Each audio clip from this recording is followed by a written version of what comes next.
I also want to add on to what Deacon Reed said. My dad actually, he doesn't talk about his basketball career a lot, but when I was cleaning up my grandma's house, I found out that he was MVP for the North-South team. So he actually was good, I guess. But good afternoon, friendship. It's a joy and a deep honor to stand before you today, not only as a person who grew up in this church, but as a member of this church, but really as a daughter of the shepherd of this house. I often say that me and Daddy, after I got my PhD, we're Dr. P squared, because ultimately I am his legacy, multiplied and alive. So when I was thinking about the tribute that I would give today, a theme or topic that came to mind was still bearing fruit. I'm reminded of Matthew 21, 18 through 19, where Jesus walked up to the fig tree and he asked the fig tree for fruit. And essentially it was out of season. And so the question came to me, why would Jesus ask for fruit when it was out of season? But now I know. When life has deep roots and abiding love, you can bear fruit in and out of season. When you were in the pulpit, you bore fruit. When you were healing at home, you bore fruit. And as you were continuing to heal, you were continuously bearing fruit because your roots run deep and your love for your family, people, God, and fulfilling your assignment and mission is real. You taught me what it means to be a daughter, not just you and mama's daughter, but ultimately God's daughter. One thing Daddy always says in his sermons is that you got to know God for yourself. And one thing I found out was on the night of his accident, my now husband, William, told me that Daddy was in an accident. I asked the question, is he alive? And he said, your mama said she doesn't know.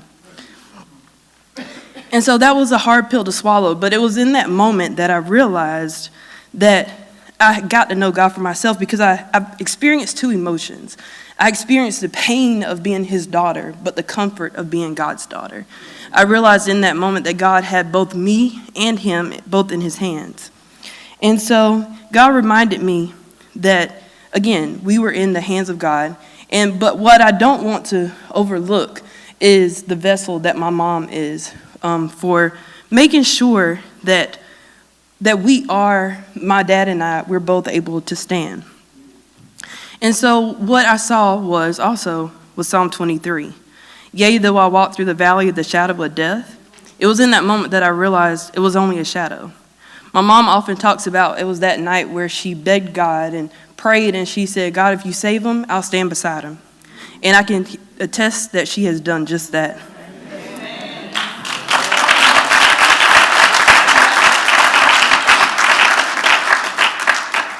You were and are the vessel God uses to preserve us, hold us, and love us back to life. Thank you for teaching me how to be a daughter, a wife, and a woman of God. And I am y'all's fruit.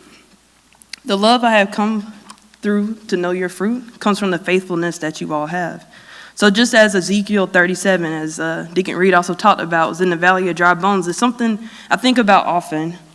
And so we lived through the valley. It was a valley that looked like the end. It was void of life and void of a future. But just as God gave Ezekiel the power to prophesy, he gave Daddy the power to speak life over himself. He gave my mom and I the power to speak life in a situation that looked like death. And so I just want to thank God in this moment for just having that ability to come to that thought.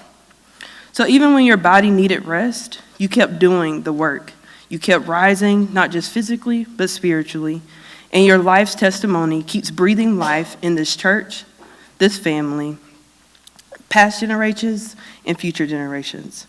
So today we celebrate more than the years of service. We celebrate a life still bearing fruit. We celebrate love that has taken root. We celebrate a ministry that continues to transform lives from the pulpit and beyond. And so I'm forever grateful to be the fruit that has come from your branch. So happy anniversary to the square root of Dr. P squared, the Reverend Dr. Charles Milton P., and most importantly, my daddy.